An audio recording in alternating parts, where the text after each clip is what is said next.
तथा पशुपन्छी विकास मन्त्री रामनाथ अधिकारीलाई कृषि तथा पशुपन्छी विकास मन्त्रालय सम्बन्धी विनियोजन शीर्षकहरूमाथिको छलफलमा उठेका प्रश्नहरूको जवाब दिन अनुमति दिन्छु।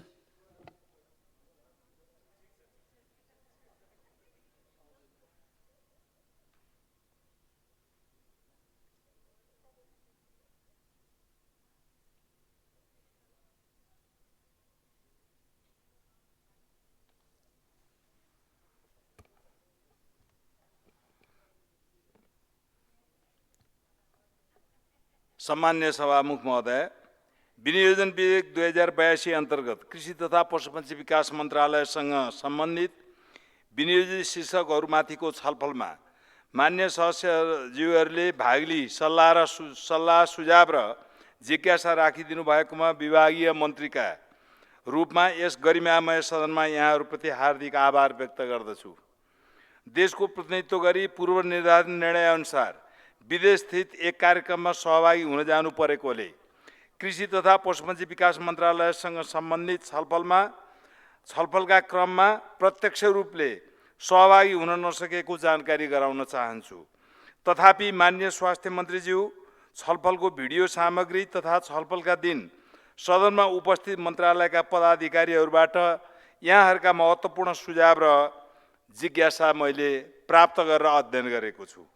सम्मान्य सभामुख महोदय, कृषि तथा पशुपन्छी विकास मन्त्रालयसँग सम्बन्धित विनियोजित शीर्षकहरूमाथिको छलफलमा प्रमुखतः रासायनिक मल, बिउ बिजन, सिँचाइ लगायतका उत्पादन सामग्रीहरूको सहज उपलब्धता हुनुपर्ने, खाद्यान्न, तरकारी, फलफुल लगायतका प्रमुख बाली वस्तुको आयात न्यूनीकरण एवं आत्मनिर्भरता हासिल हुने गरी कार्यक्रम कार्यान्वयन गर्नुपर्ने, कृषि क्षेत्रमा विनियोजित बजेट बढाउनुपर्ने, अनुदान प्रणालीलाई थप व्यवस्थित र पारदर्शी बनाइनुपर्ने, आन्तरिक कृषि उत्पादनको बजार र मूल्य पाउनुपर्ने, प्राङ्गारिक मल, भेडा, चौरी, बाख्रा, गाई, भैँसी र विषादीरहित कृषि उपजको प्रबन्धन गरिनुपर्ने, दुध तथा उखु किसानका समस्या समाधान गरिनुपर्ने, कृषि क्षेत्रमा रोजगारी सृजना गर्नुपर्ने, कृषि क्षेत्रमा सहुलियत, कर्जा, बिमा, किसान पेन्सन लगायतका कार्यक्रमलाई थप विस्तार गरी कार्यान्वयन गर्नुपर्ने, भूमि ब्याङ्कको कार्यान्वयन, खेतीयोग्य र बाँझो जमिनको सदुपयोग, युवा र साना किसान लक्षी कार्यक्रमहरूको कार्यान्वयन र पशुपन्छीको नस्ल सुधार एवं पशुपन्छीमा लाग्ने रोग तथा महामारी नियन्त्रण हुनुपर्ने लगायतका महत्त्वपूर्ण सुझाव र जिज्ञासाहरू व्यक्त गर्नुभएकोमा सम्मान्य सभामुख मार्फत मान्य सदस्यज्यूहरूलाई हार्दिक धन्यवाद दिन चाहन्छु। यसै सन्दर्भमा अब म यहाँहरूले राख्नुभएका जिज्ञासाहरूमाथि जवाफ दिने अनुमति पनि चाहन्छु। सम्मान्य सभामुख महोदय, मान्य सदस्यज्यूहरू, रासायनिक मलका सम्बन्धमा चालु आर्थिक वर्ष 81-82 मा रासायनिक मल आयातका लागि 27 अरब 95 करोड बजेट विनियोजन भएकोमा 5,50,000 मेट्रिक टन मल आयातका लागि टेन्डर भई हालसम्म 3,45,000 मेट्रिक टन मल आयात भइसकेको छ। 3,91,000 मेट्रिक टन मल बिक्री वितरण गरिएको छ। विगत वर्षको जिम्मेवारी सरेको समेतले गत वर्ष समेतको गरी जम्मा 64,000 मेट्रिक टन रासायनिक मल देशभरमा मौदात रहेको छ। थप 1,12,000 मेट्रिक टन मल आयात हुने क्रममा रहेको र असार मसान्तसम्म आयात भइसक्ने देखिन्छ। धान रोपाइँका लागि 60,000 मेट्रिक टन युरिया र 70,000 मेट्रिक टन डिएपी आवश्यक पर्नेमा मौदातमा रहेको र आयात हुने क्रममा रहेको मलबाट माग पुरा हुने देखिन्छ। आगामी आर्थिक वर्ष 82-83 मा रासायनिक मल आपूर्तिका लागि 28 अर्ब 82 करोड रकम विनियोजन भएको छ, जसबाट 6 लाख मेट्रिक टन मल आयात गर्ने योजना रहेको छ। अर्थ मन्त्रालयबाट सो सुनिश्चितता प्राप्त भई आगामी आर्थिक वर्षमा आपूर्ति गर्ने 3 लाख मेट्रिक टन मलका लागि टेन्डर आह्वान समेत भइसकेको छ र सो अनुसारको मल आगामी आर्थिक वर्षको पहिलो त्रैमासिकभित्र आपूर्ति हुने अनुमान गरिएको छ। रासायनिक मल कारखाना स्थापना सम्बन्धमा लगानी बोर्डको नेतृत्वमा रासायनिक मल कारखाना स्थापना सम्बन्धी अध्ययन भइरहेको छ र यस सम्बन्धमा मन्त्रालयले आवश्यक राय परामर्श प्रदान गरेको छ। रासायनिक मलको सहज र सुलभ वितरणका लागि नेपाल सरकारबाट सार्वजनिक खरिद नियमावलीमा आवश्यक संशोधन गरिएको छ। मल वितरण प्रणालीमा सुधार गर्न अनुदानको मल वितरण व्यवस्थापन निर्देशिका 2077 संशोधनको अन्तिम चरणमा रहेको छ। सो निर्देशिका संशोधन पश्चात हाल गोदाममा मल थन्किने र किसानले समयमै मल नपाउने समस्या समाधान हुने देखिन्छ। यसै निर्देशिका बमोजिम मलको वितरण व्यवस्थापनमा प्रदेश र स्थानीय तहलाई थप जिम्मेवार बनाइएको छ। कृषिमा न्यून लगानी सम्बन्धमा कृषि क्षेत्रको विकासका लागि कृषि क्षेत्रमा लगानी अभिवृद्धि हुनुपर्नेमा दुई मत छैन। तिनै तहका सरकारहरू र निजी क्षेत्र समेतबाट कृषि क्षेत्रमा लगानी अभिवृद्धि हुन आवश्यक रहेको छ।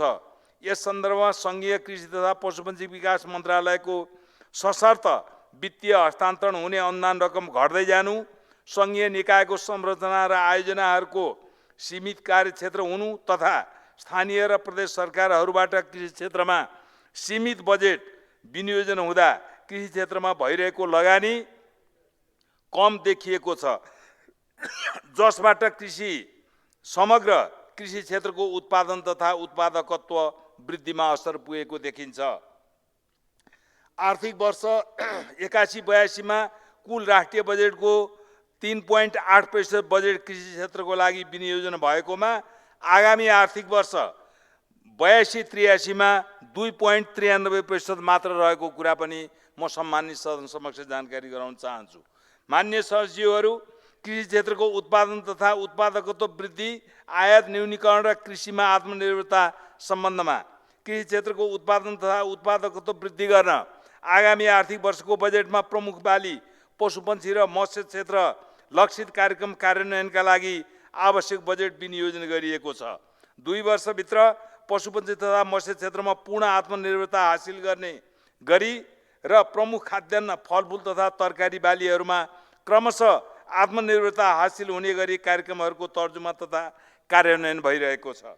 आगामी आर्थिक वर्षमा राष्ट्रिय कृषि आधुनिकीकरण कार्यक्रम साबिकको प्रधानमन्त्री कृषि आधुनिकीकरण परियोजना अन्तर्गत 21 वटा सुपर जोन र 206 वटा जोनहरू मार्फत विशिष्ट उत्पादन क्षेत्र लक्षित उत्पादन तथा उत्पादकत्व वृद्धि, आधुनिकीकरण एवं व्यवसायीकरणसँग सम्बन्धित क्रियाकलापहरू सञ्चालनका लागि बजेटको व्यवस्था गरिएको छ। उक्त कार्यक्रम मार्फत थप 4850 हेक्टरमा उन्नत प्रविधिसहित विभिन्न बालीको क्षेत्र विस्तार, थप 6000 हेक्टरमा सिंचाई सुविधा विस्तार हुने गरी साना सिंचाई पूर्वाधार विकास कार्यक्रम, 400 हेक्टरमा व्यावसायिक प्याज उत्पादन कार्यक्रम र विदेशमा मासु निर्यातका लागि पाडापाडी पालन तथा राँगा भैँसी उत्पादन प्रवर्धन कार्यक्रम सञ्चालनका लागि बजेटको व्यवस्था गरिएको छ। यस्तै सशर्त वित्तीय हस्तान्तरण मार्फत प्रमुख रोड कोरिडोर लक्षित राष्ट्रिय फल सुन्तला प्रवर्धन कार्यक्रम, चैते धान प्रवर्धन कार्यक्रम, हिउँदे तथा बसन्ते मकै प्रवर्धन कार्यक्रम र मध्य तथा उच्च पहाडमा सुन्तला, स्याउ, ओखर, तरकारी, आलु, अलैँची, चिया, कफी खेतीका लागि आवश्यक बजेट तथा कार्यक्रम कार्यान्वयनका लागि बजेटको व्यवस्था गरिएको छ। उच्च पहाडी जिल्लाका करिब 169 वटा स्थानीय तहहरूमा याक, चौरी, भेडा र मध्यपहाड तथा तराईमा बाख्रा, गाई, भैँसी पालनका लागि सशर्त वित्तीय हस्तान्तरण मार्फत बजेटको व्यवस्था गरिएको छ। सशर्त वित्तीय हस्तान्तरणमा 82 वटा स्थानीय तहमा राष्ट्रिय फल सुन्तला प्रवर्धन कार्यक्रम, 87 वटा स्थानीय तहमा रैथाने बाली प्रवर्धन कार्यक्रम, 74 वटा स्थानीय तहमा हिउँदे मकै, बसन्ते मकै र मकै बिउ उत्पादन कार्यक्रम र विभिन्न बाली वस्तुका 214 वटा नयाँ पकेट स्थापना कार्यक्रम सञ्चालनका लागि बजेट प्रस्ताव गरिएको छ। यस्तै विभिन्न जिल्लामा थप 840 हेक्टरमा चक्लाबन्दीमा आधारित खेती प्रणाली प्रवर्धन गर्न आवश्यक बजेट तथा कार्यक्रमको व्यवस्था गरिएको छ। भूमि बैंकको चक्लाबन्दी र करार खेती प्रवर्धनको कानुनी व्यवस्थाका लागि भूमि व्यवस्था, सहकारी तथा गरिबी निवारण मन्त्रालयसँग समन्वय र सहकार्यको प्रयास भइरहेको छ। माननीय सचिवहरू, कृषि कर्जा र बिमाका सम्बन्धमा आगामी आर्थिक वर्ष करिब 1,63,000 कृषि बिमा लेख जारी गर्ने लक्ष्यसहित कृषि तथा पशुपन्छी बिमाका लागि रु 2 अर्ब 30 करोड रुपियाँ प्रस्ताव गरिएको छ। किसानहरूलाई सहुलियतपूर्ण कृषि कर्जाको उपलब्ध गराउन एवं कर्जा प्रवाहको प्रक्रिया सरलीकरण लागि कृषि कर्जा प्रवाह गर्ने वित्तीय संस्थाहरूलाई आवश्यक निर्देशन दिन एवं नीतिगत सुधारका लागि नेपाल राष्ट्र बैंक र अर्थ मन्त्रालयसँग आवश्यक समन्वय र सहकार्य भइरहेको छ। उखु खेती गर्ने किसानलाई अनुदान सम्बन्धमा चालु आबको असोज महिनामा उखु खेती गर्ने किसानहरूलाई गत आबमा भएको उखु क्रसिङका आधारमा करिब 1 अर्ब 41 करोड रकम अनुदान प्रवाह भइसकेको छ। चालु आर्थिक वर्षमा उखुको खरिद मूल्य रु 585 प्रति क्विन्टल तोकिएको छ र नेपाल सरकारबाट अनुदान सम्बन्धी आवश्यक निर्णय भए पश्चात अनुदान वितरण गर्ने योजना रहेको कुरा पनि म माननीय सहसचिवहरूलाई निवेदन गर्न चाहन्छु। चैते धान प्रवर्धन एवं बिक्री वितरण सम्बन्धमा चामलमा आत्मनिर्भर हुन तराई र भित्री मधेसका 22 भन्दा बढी जिल्ला र सङ्घीय संस्था अनुदानमा 58वटा स्थानीय तहहरूमा चैते धान खेती प्रवर्धन कार्यक्रम सञ्चालन एवं सिँचाइ पूर्वाधार निर्माणका लागि आवश्यक बजेटको व्यवस्था गरिएको छ। हाल चैते धानको उत्पादन राम्रो भएको तर बिक्रीमा समस्या देखिएकोले खाद्य व्यवस्था तथा व्यापार कम्पनी मार्फत किसानले उत्पादन गरेको चैते धान खरिद कार्यमा सहजीकरण गरिदिनका लागि माननीय उद्योग वाणिज्य तथा आपूर्ति मन्त्रालय मन्त्रीज्यू एवं दुवै मन्त्रालयका उच्च पदाधिकारीहरूसँग छलफल गरी समस्या समाधानको प्रयास गरिएको छ। माननीय सहसचिवहरू, कृषि क्षेत्रबाट रोजगारी सृजना र युवा उद्यमशीलता विकास सम्बन्धमा कृषि तथा पशुपन्छी विकास मन्त्रालय अन्तर्गत सञ्चालनमा रहेका विभिन्न आयोजनाहरूले स्थानीय उत्पादन वृद्धि, उद्यमशीलता विकास र स्थानीय रोजगारी सृजना हुने कार्यक्रम सञ्चालन गर्दै आएका छन्। कृषि उद्यमी एवं युवाहरूमा उद्यमशीलता विकासको लागि आगामी आर्थिक वर्षमा राष्ट्रिय कृषि आधुनिकीकरण कार्यक्रम मार्फत कृषि तथा पशुपन्छी उद्यमशीलता कार्यक्रम सञ्चालनमा ल्याइएको छ, जसबाट 646वटा साना तथा मझौला कृषि उद्यमीहरूलाई सहयोग गर्ने योजना रहेको छ। यसका लागि करिब 26 करोड रुपियाँ रकमको व्यवस्था गरिएको छ। माननीय सहसचिवहरू, अनुदान प्रणालीमा सुधार र किसान पेन्सन सम्बन्धमा खाद्य अधिकार तथा खाद्य सम्प्रभुता ऐन 2075 को दफा 14 को उपदफा 1 अनुसार किसानको पहिचान गरी सरकारी स्तरबाट किसानहरूलाई उपलब्ध गराउने सेवा सुविधा अनुदानको पारदर्शिता तथा सुशासन अभिवृद्धि गर्न तिनै तहका साझेदारीमा किसान सूचीकरण कार्यक्रम सञ्चालनमा रहेको छ। स्थानीय तहबाट किसान पहिचान र सूचीकरण गरी किसान परिचय पत्र मार्फत कृषि क्षेत्रमा प्रदान गर्ने सेवा सुविधा र अनुदान प्रणालीलाई व्यवस्थित गर्न सङ्घीय सशक्त वित्तीय हस्तान्तरण मार्फत स्थानीय तहहरूमा बजेट व्यवस्था गरिएको छ। किसान सूचीकरण प्रणालीमा हालसम्म करिब 23,20,000 किसान परिवार सूचीकृत भइसकेको अवस्था रहेको छ। किसान सूचीकरण सम्पन्न भएका स्थानीय तहहरूमा अनुदान वितरण व्यवस्थित हुने क्रममा रहेको र किसान पहिचान सूचीकरण र परिचय पत्र वितरण पश्चात नीतिगत व्यवस्था मार्फत किसान पेन्सन भूमि बैंक सम्बन्धी थप कार्यक्रम कार्यान्वयन गर्न सहजता हुने देखिन्छ। यसका अलावा मन्त्रालय अन्तर्गतका आयोजनाहरूबाट कृषि अनुदान पाउने लाभग्राहीहरूको विवरण सार्वजनिकीकरण गरिएको छ र यसलाई निरन्तरता दिइएको छ। कृषि अनुदानको प्रभावकारिता अध्ययन गरी अनुदान दुरुपयोग गर्नेहरूलाई कारबाही गर्न मन्त्रालय प्रतिबद्ध रहेको कुरा पनि निवेदन गर्न चाहन्छु।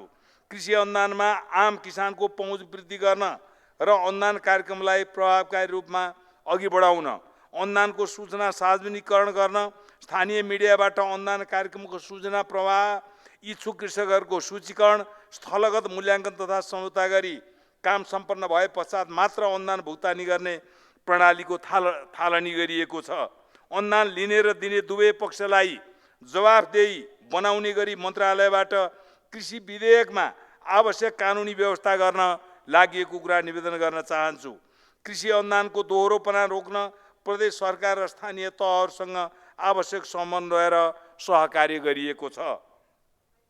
नेपाल सरकारको नीति तथा कार्यक्रम र बजेट वक्तव्यमा समावेश भए बमोजिम आगामी आर्थिक वर्षमा राष्ट्रिय अनुदान नीति तर्जुमा हुने सन्दर्भमा कृषि क्षेत्रमा वितरण गर्ने अनुदान प्रणालीलाई समेत पुनरावलोकन गरी थप व्यवस्थित र पारदर्शी बनाउने योजना रहेको छ।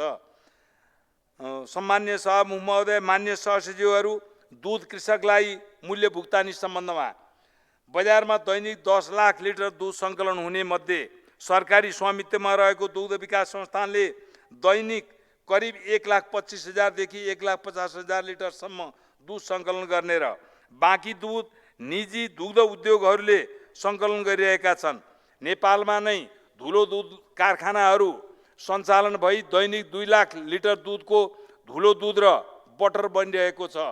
दुग्ध उद्योगहरूले किसानलाई दुध खरिद गरिसकेपछि 15 दिनमा दुध बापतको रकम भुक्तानी गर्दै आइरहेकोमा गत आबदेखि नै यो लगभग यो 3-4 वर्षदेखि नै दुग्ध उद्योगहरूले किसानलाई दिनुपर्ने रकमको भुक्तानीमा ढिलाइ भइरहेको सम्बन्धमा मन्त्रालयले पटक पटक सरोकारवालाहरू निजी डेयरी र दुग्ध विकास संस्थानसँग बैठक गरी तुरुन्त भुक्तानी दिन निर्देशन दिइएको छ।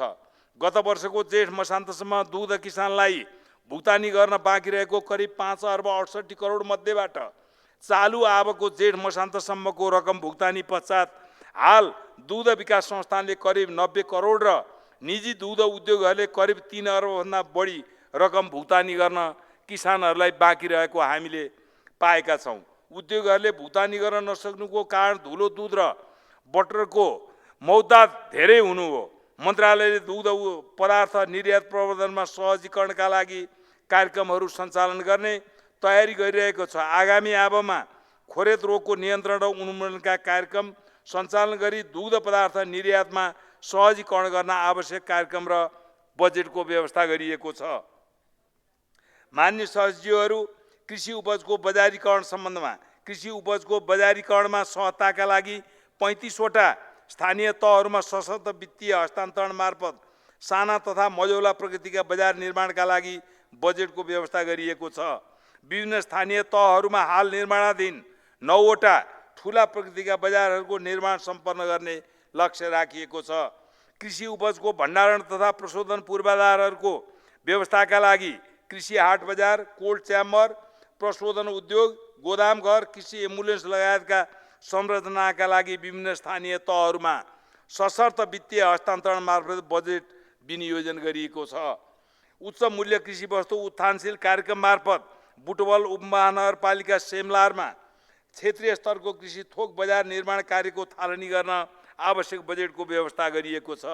निर्यात सम्भावना बोकेको बाली वस्तुको राष्ट्रिय तथा अन्तर्राष्ट्रिय स्तरमा प्रदर्शन तथा प्रवर्धन गर्न बजेट तथा कार्यक्रम प्रस्ताव गरिएको छ। मान्य सदस्यज्यूहरू, स्वस्थ र विषादीरहित कृषि उपज उत्पादन सम्बन्धमा 12 वटा सङ्घीय कृषि बजारहरूमा सञ्चालनमा रहेका द्रुत विषादी परीक्षण प्रयोगशाला मार्फत ताजा तरकारी तथा फलफुलमा विषादी चेक कार्यलाई तीव्रता दिन आवश्यक बजेटको व्यवस्था गरिएको छ। खाद्य प्रविधि तथा गुण नियन्त्रण विभाग अन्तर्गतका निकायहरूबाट सीमा नाकामा आयातित कृषि उपजहरूको करिब 55,88,000 नमुनामा विषादी चेक जाँच गर्ने योजना रहेको छ। यस्तै विषादी चेक जाँचको दायरालाई विस्तार गर्न थप 2 वटा वर्गका विषादीहरूको परीक्षण सुरुवात गर्न आवश्यक बजेटको व्यवस्था गरिएको छ। 123 वटा स्थानीय तहमा कृषक र व्यापारीहरूको सहकारीमा विषादी सचेतना कार्यक्रम सञ्चालनका लागि सशर्त अनुदानमा बजेट पठाइएको छ। विषादीको बढ्दो प्रयोगका लागि निरुत्साहित गर्न सुरक्षित कृषि उत्पादन प्रणाली, एकीकृत शत्रु जीव व्यवस्थापन र कृषक पाठशाला कार्यक्रम सञ्चालनका लागि बजेटको व्यवस्था गरिएको छ। मान्य सदस्यहरू, पशुपन्छी नस्ल सुधार र पशुपन्छीमा लाग्ने रोग तथा महामारी नियन्त्रण सम्बन्धमा पशुपन्छीमा लाग्ने रोग तथा महामारी नियन्त्रणका लागि सबै स्थानीय तहहरूमा सशर्त वित्तीय हस्तान्तरण मार्फत बजेट विनियोजन गरिएको छ। आगामी आर्थिक वर्षमा पशु नस्ल सुधारका कार्यक्रम मार्फत 8,50,000 पशुवस्तुमा कृत्रिम गर्भाधान सेवा गर्न र पशुपन्छीमा लाग्ने रोग तथा महामारी नियन्त्रणका लागि करिब 5,50,00,000 डोज खोप उत्पादन गर्ने गरी आवश्यक कार्यक्रम र बजेटको व्यवस्था गरिएको छ। मान्य सदस्यहरू, प्राङ्गारिक कृषि उपजको उत्पादन, प्राङ्गारिक मल र माटोको स्वास्थ्य सुधार सम्बन्धमा प्राङ्गारिक कृषि उपजको उत्पादन तथा प्रवर्धनका लागि आवश्यक बजेट र कार्यक्रमको व्यवस्था गरिएको छ। यस्तै 16 वटा स्थानीय तहमा प्राङ्गारिक कृषि प्रवर्धन कार्यक्रमका लागि सशर्त अनुदानमा बजेट पठाइएको छ। अर्गानिक उत्पादन तथा प्रमाणीकरण कार्यमा अनुदान सहयोग उपलब्ध गराउने गरी कार्यक्रमको व्यवस्था गरिएको छ। माटो स्वास्थ्य सुधार कार्यलाई अभियानका रूपमा अघि बढाउन माटो परीक्षण शिविर सञ्चालन, प्राङ्गारिक मलको उत्पादन, भकारो सुधार लगायतका कार्यक्रम सञ्चालन गर्ने योजना छ। 42वटा स्थानीय तहहरूबाट 13,000 माटो नमुना सङ्कलन तथा परीक्षण हुने गरी बजेट व्यवस्था गरिएको छ। नार्क मार्फत 5,000वटा नमुना सङ्कलन गरी माटोको डिजिटल नक्सामा अद्यावधि गर्ने र कृषकलाई माटो स्वास्थ्य प्रमाणपत्र उपलब्ध गराउन कार्यक्रम राखिएको छ। लुम्बिनी, कर्णाली र सुदूर पश्चिम प्रदेशका मध्य तथा उच्च पहाडी क्षेत्रका 21 जिल्लाका 81वटा स्थानीय तहहरूमा उच्च मूल्य कृषि वस्तु उत्थानशील कार्यक्रम मार्फत पर्यावरण मैत्री खेती प्रणाली प्रवर्धन गर्न बजेटको व्यवस्था गरिएको छ। कृषि अनुसन्धान प्रविधि विस्तार, बिउ बिजन संरक्षण तथा उपलब्धता सम्बन्धमा कृषि अनुसन्धानका लागि बजेट तथा कार्यक्रमलाई प्राथमिकता दिएको छ। आगामी आर्थिक वर्षमा विभिन्न बालीका 15वटा नयाँ जात र 75वटा नयाँ प्रविधि विकास गर्नका लागि बजेटको व्यवस्था मिलाइएको छ। स्वदेशी र स्थानीय बिउको प्रवर्धनका लागि विभिन्न 180वटा स्थानीय तहका कृषकहरूलाई डिजिटल प्रविधि मार्फत उन्नत बिउमा अनुदान उपलब्ध गराउने गरी कार्यक्रमको व्यवस्था मिलाइएको छ। 39वटा स्थानीय तहमा कृषि जैविक विविधता संरक्षण तथा सामुदायिक बिउ बैंक सुदृढीकरण कार्यक्रम सञ्चालन गरी स्थानीय बिउको संरक्षण तथा सम्वर्धन गर्ने प्रयास गरिएको छ। यस्तै सरकारी फार्महरूको क्षमता विस्तार गर्दै फर्म वरिपरिका स्थानीय तहहरूमा उन्नत प्रविधि प्रदर्शन, शोध केन्द्र विकास, बिउ बेर्ना उत्पादन, बगैँचा स्थापना तथा सुदृढीकरण जस्ता प्रविधि विस्तारका कार्यक्रम सञ्चालनका लागि आवश्यक बजेटको व्यवस्था गरिएको छ। मान्य सहसचिवहरू, बाँझो जग्गा सदुपयोग र जङ्गली जनावरबाट हुने क्षति न्यूनीकरणका सम्बन्धमा कृषियोग्य बाँझो जमिनमा पशुपालन, उच्च मूल्यका विभिन्न फलफुल, गैर काष्ठ, बैन पैदावार, घाँस तथा नगदे बाली खेती र कृषि वन प्रणाली विस्तार गर्ने योजना अनुसार मध्य पहाड र उच्च पहाडी क्षेत्रका 100वटा स्थानीय तहहरूमा करिब 1500 हेक्टरमा विभिन्न फलफुल बालीका नयाँ बगैँचा स्थापना गर्ने गरी बजेटको व्यवस्था गरिएको छ। बाँझो जग्गामा फलफुल बगैँचा स्थापना र फलफुल नर्सरी सुदृढीकरणको कार्यक्रमलाई प्राथमिकता दिइएको छ। 28वटा स्थानीय तहमा बाँझो जग्गा सदुपयोग एवं चक्लाबन्दी तथा सामूहिक खेतीका लागि सशर्त वित्तीय हस्तान्तरणमा बजेटको व्यवस्था गरिएको छ। कृषि हानिकारक जङ्गली जनावरबाट खेतीपातीमा हुने हानि नोक्सानी कम गर्नका लागि प्रदेश र स्थानीय तहसँगको सहकार्यमा प्रविधि विस्तार, तारबार लगाउने एवं रातो बाँदरको स्थायी वन्ध्याकरणका लागि पाइलटिङ कार्यक्रम सञ्चालनका लागि बजेटको व्यवस्था गरिएको छ। मान्य सहसचिवहरू, यहाँहरूले दिनुभएको सल्लाह सुझावले कृषि तथा पशुपक्षी विकास मन्त्रालयको आगामी वर्षको बजेट तथा कार्यक्रम कार्यान्वयनमा सहयोग पुग्ने देखिन्छ र साथसाथै विचार राख्नुहुने सबै मान्यज्यूहरूलाई हार्दिक आभार र धन्यवाद दिँदै मेरो भनाइ यही अन्त गर्दछु। धन्यवाद, नमस्कार, जय हिन्द।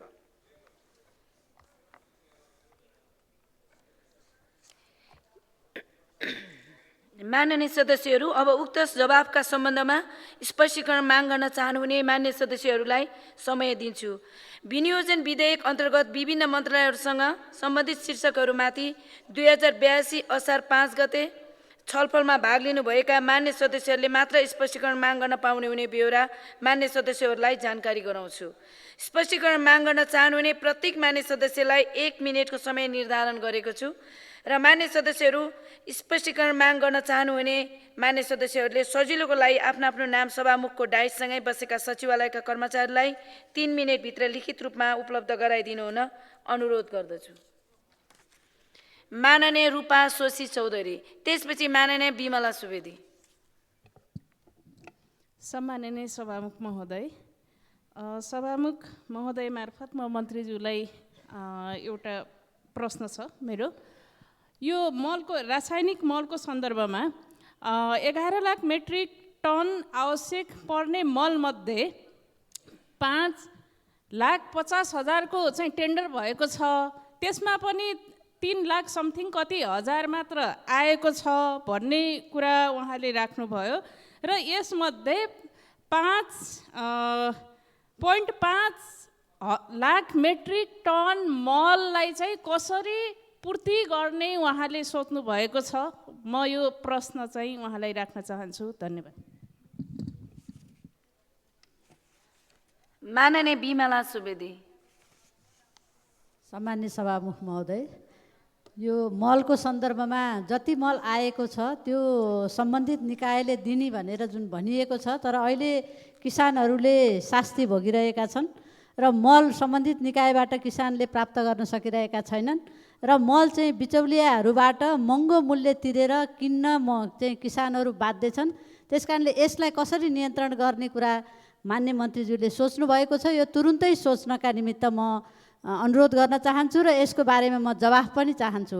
त्यसै गरी किसानहरूले उत्पादन गरेको कृषि उपजको उचित मूल्य नपाएर 5 रुपियाँमा गोलबेडा बेच्नुपर्ने स्थिति छ। त्यसकारणले किसानहरूले उत्पादन गरेको कृषि उपजको उचित मूल्य कसरी चाहिँ व्यवस्थापन गर्ने कार्यक्रम यो बजेटमा समावेश गर्नुभएको छ। म कृषि मन्त्रीज्यूलाई यो प्रश्न सोध्न चाहन्छु र नुवाकोटमा एग्रो टुरिज्मको लागि चिया र कफीको एउटा अभियान सञ्चालनको लागि मान्य मन्त्रीज्यूलाई मैले भनेको थिएँ। यसको बारेमा के सोच्नु भएको छ, म जवाफ चाहन्छु। धन्यवाद।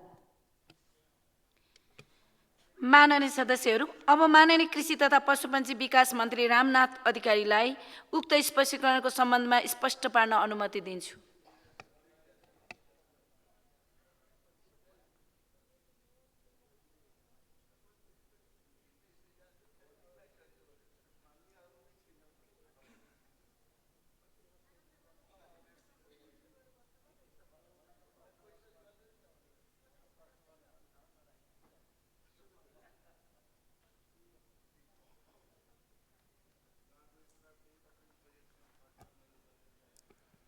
सम्मान्य सभामुख महोदय, मान्य रूपा शशि चौधरी र मान्य बिमला सुवेदीज्यूलाई म हार्दिक धन्यवाद भन्न चाहन्छु। उहाँहरूले ज्यादै महत्त्वपूर्ण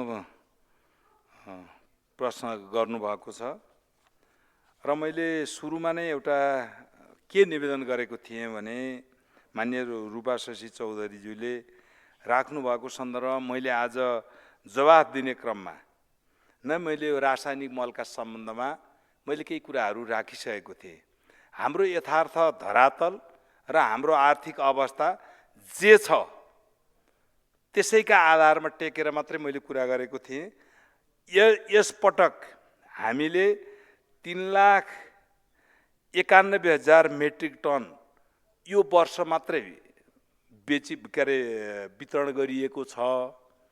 अब यो असार र साउनका लागि खेतीको समय हो।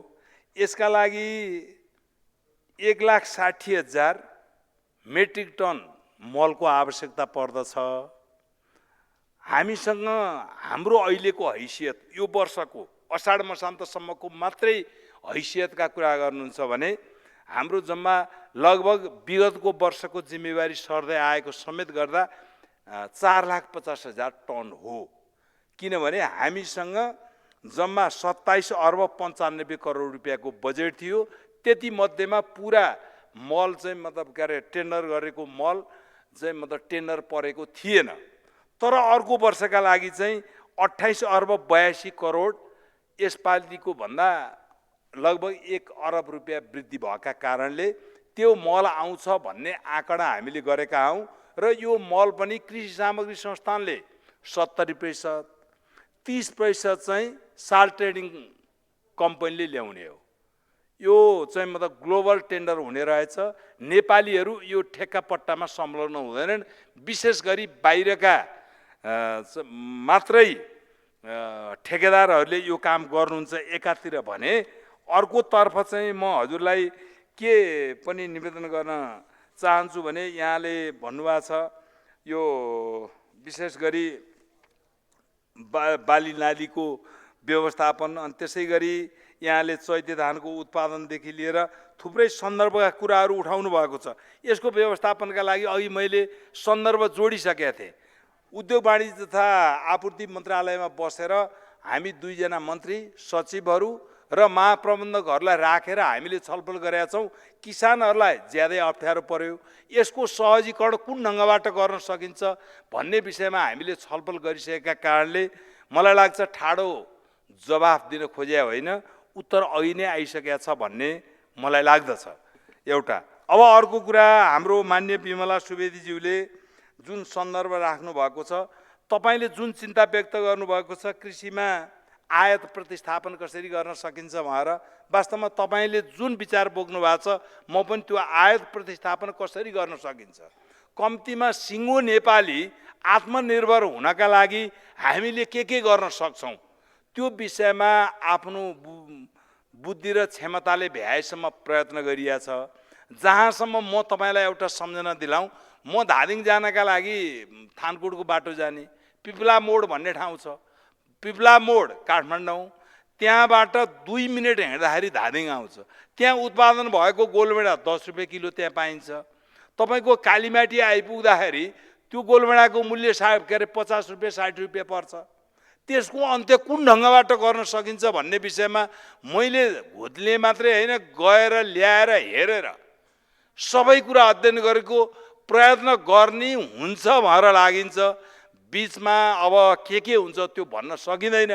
त्यस कारणले गर्दाखेरि यहाँले जुन महत्त्वपूर्ण विचार नेपाली जनताका लागि राख्नु भएको छ, यहाँहरूलाई म हार्दिक धन्यवाद दिन चाहन्छु र मेरो जवाफ यति नै हो भन्दै म बिदा हुन्छु। धन्यवाद।